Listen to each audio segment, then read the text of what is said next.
Bonjour et bienvenue dans Pensée des temps présents. Je suis Abdessalam Boujedraoui. À quel moment est né le stoïcisme? Vous savez, de grandes pensées ne naissent pas avec une personne, de grandes pensées ne naissent pas comme ça du jour au lendemain. Il y avait certainement une couche, un background, un arrière-plan de pensée qui ressemble au stoïcisme et qui va évoluer avec un être humain, un penseur. On attribue classiquement la pensée, l'origine du stoïcisme, c'est-à-dire la création, si vous voulez, du stoïcisme, à Zénon de Kition. Je voudrais juste faire une petite remarque. Il ne faudrait pas surtout confondre Zénon de Kition avec Zénon d'Élée. Ce sont vraiment des modes de réflexion, de pensée strictement différentes. Zénon de Kition et Zénon d'Élée ont vécu dans l'Antiquité grecque avant l'ère chrétienne. Un petit écart, une petite ouverture sur Zénon d'Élée. C'est l'auteur de Paradoxes. Parmi ces paradoxes, il nous dit par exemple que Achille, qui courait très vite, ne pourrait jamais rattraper une tortue. Pourquoi? Parce que la tortue étant devant Achille, pour l'atteindre, il doit d'abord parcourir la moitié du chemin. Il doit d'abord parcourir donc la moitié du chemin.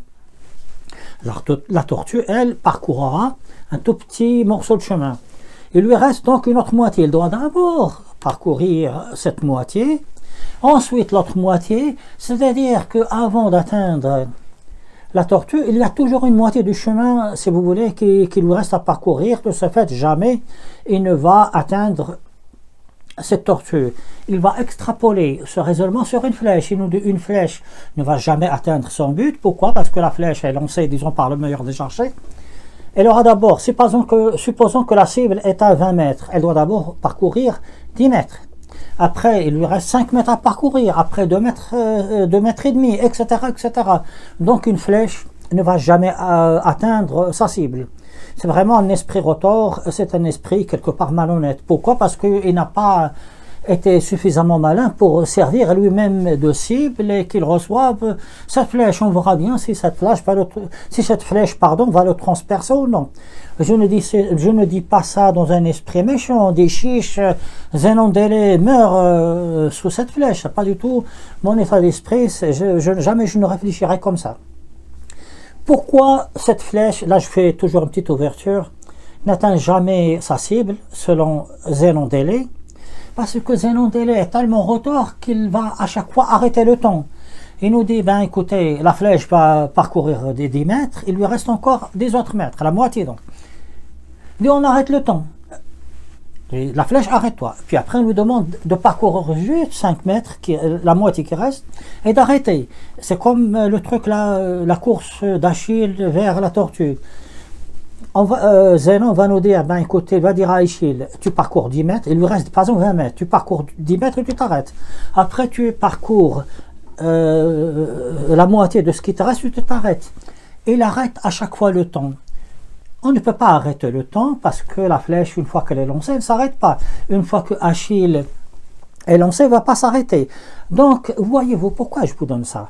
C'est parce qu'il existe parfois des pensées trompeuses sous couvert d'une pseudo-science qui vont égarer nos jugements. Et cela a duré durant des décennies, même des millénaires, au moins 2000 ans, puisque jusqu'à il y a quelques années, on nous donnait encore ce genre d'exemple.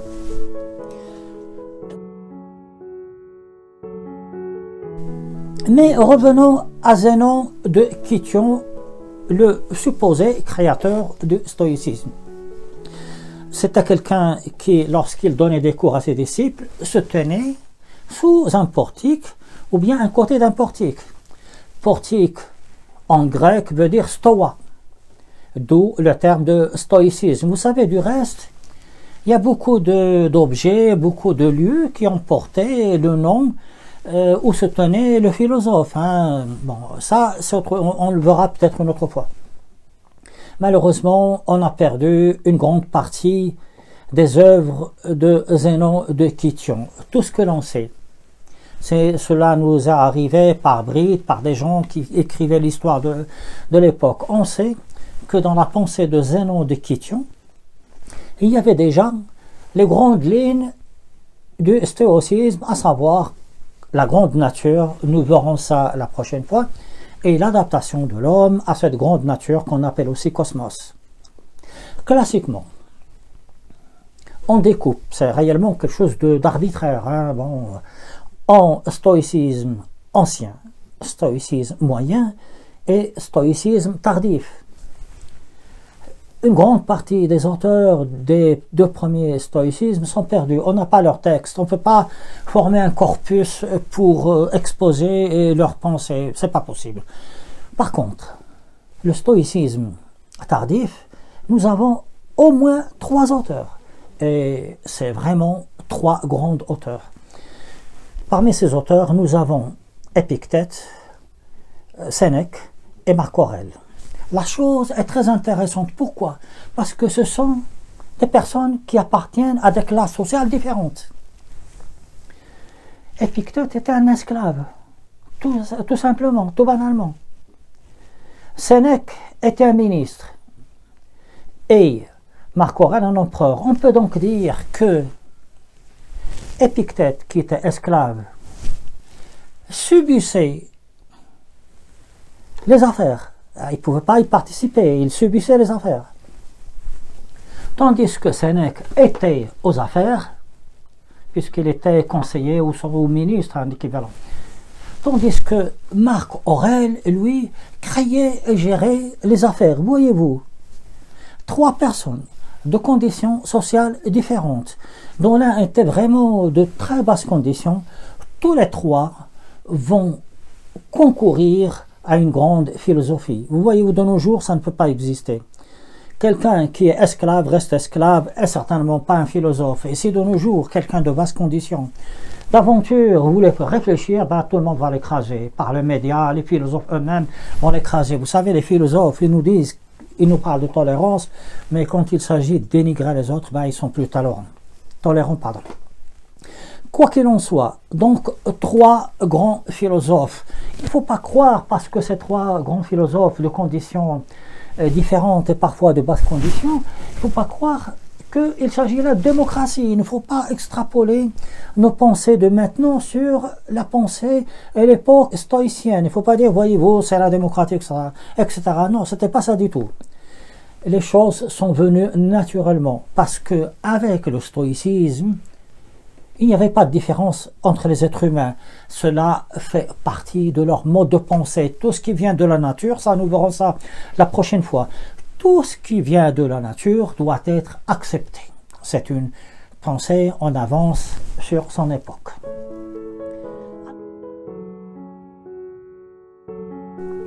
Allons-y donc, commençons par Épictète. Épictète, c'était un esclave. Hein. On a bâti toute une mythologie sur Épictète. Pardon. On a dit de Épictète qu'il a supporté que son maître lui fracture une jambe. Ou une histoire qui ressemble à ça. En tout cas, il accepte qu'on fracture sa jambe. Moi, je crois honnêtement que cet épisode n'est pas vrai. Pourquoi? Parce que vous savez, une fracture de jambe, ça fait très très mal. Personne ne peut supporter pareille douleur, ni pareil martyre. La personne à qui on fracture une jambe peut réellement tomber dans la syncope, s'évanouir quoi. Alors pourquoi est-ce qu'on parle de cet épisode? Tout simplement parce que probablement certains ont voulu élever Épictète au-dessus de la condition humaine. Les intellectuels contemporains se sont engouffrés dans cette brèche pour dire, voyez-vous, les stoïciens, c'est des gens qui sont placides devant la douleur, qui acceptent la douleur. C'est tout sauf ça. Donc, pour moi, épisode très douteux. Donc, Épictète était donc esclave. L'ensemble de l'œuvre d'Épictète nous est parvenu grâce à un de ses disciples qui s'appelle Arien. Je vous invite réellement à lire le manuel d'Épictète. Le livre d'Épictète, où il y a toutes ces pensées, s'appelle Manuel. Pourquoi Manuel? Parce que tous les disciples se devaient d'avoir ce livre à la main, d'où le terme de manuel. Toute la pensée du stoïcisme se trouve dans le manuel d'Épictète et dans la première phrase, le premier chapitre, le premier paragraphe de ce manuel. Tout est dit. Nous verrons ça la prochaine fois.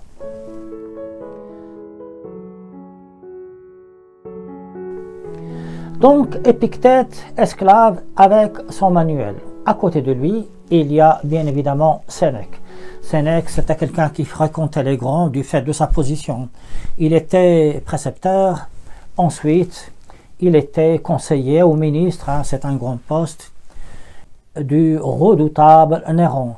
Ça aussi, il faudrait revoir la véritable histoire de Néron, dans quelle mesure il était réellement quelqu'un de cruel et dans quelle mesure ce qu'on lui attribue tel que l'incendie de Rome est vrai.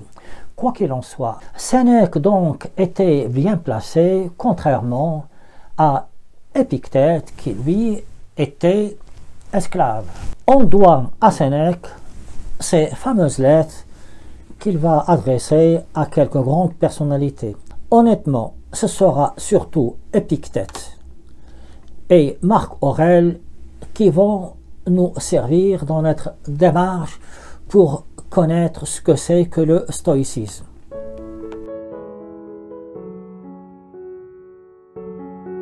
Le troisième personnage, c'est Marc Aurèle. Et honnêtement, c'est quelqu'un, comme le dit Hippolyte de Thènes, quelqu'un au-dessus de tous. C'est pratiquement quelqu'un qui avait une âme valeureuse. Marc Aurèle a vécu pendant l'ère chrétienne. Il a côtoyé donc les premiers chrétiens. Il va écrire un livre majestueux qui s'appelle « Penser pour moi-même ». On dit, la légende dit, je crois que c'est vrai, qu'il a mis 10 ans pour écrire ce livre. À chaque fois qu'il avait un peu de temps libre, il écrivait un poème, 2 poèmes, quelques paragraphes. Ou bien, une fois qu'il a terminé une guerre, il prenait le temps pour rédiger quelques-unes de ses pensées. Et mon Dieu, quelles pensées! Le manuel d'Épictète, ainsi que les pensées de Marc Aurèle, sont réellement la sophistication de la pensée humaine. Je ne crois pas que depuis tout ce temps-là, quelqu'un ait pu penser à ce niveau-là. Et c'est très rare qu'un empereur soit philosophe. Imaginons donc, dans notre époque, le président de la République française en train d'écrire un livre de philosophie. Tout le monde va rire de lui. Ou bien, je ne sais pas, le ministre des Finances, philosophe. Là aussi, vous voyez, ça ne passe pas. Ou bien, un prolétaire de la CGT écrire, je n'ai rien contre les prolétaires de la CGT, moi je fais que faire une comparaison avec le stoïcien. Quelqu'un qui va nous parler de tolérance, etc. Ça va tellement paraître anachronique, je dis bien anachronique, et ça ne passe pas. Tous les réseaux sociaux vont les laminer. Alors que chez les stoïciens, c'était quelque chose de normal, c'était quelque chose de naturel, on acceptait les autres. Voilà donc une première mise en place du stoïcisme. Comment est né le stoïcisme? Et je peux vous dire déjà que les stoïciens sont tout sauf des résignés du destin. Ce sont au contraire des révoltés du destin. Quand je dis cela, cela va faire bondir plus d'un. Parce que ce que l'on nous dit depuis des siècles, ce qu'on nous répète, c'est que les stoïciens sont des béni-oui-oui du destin. Je peux vous dire, c'est tout sauf cela.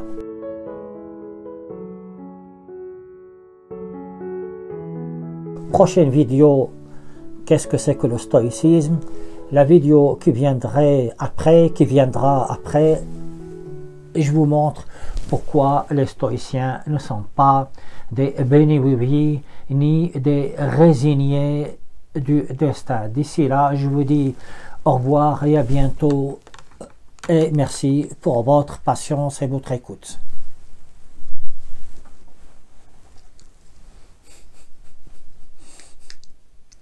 Ah, ça marche pas.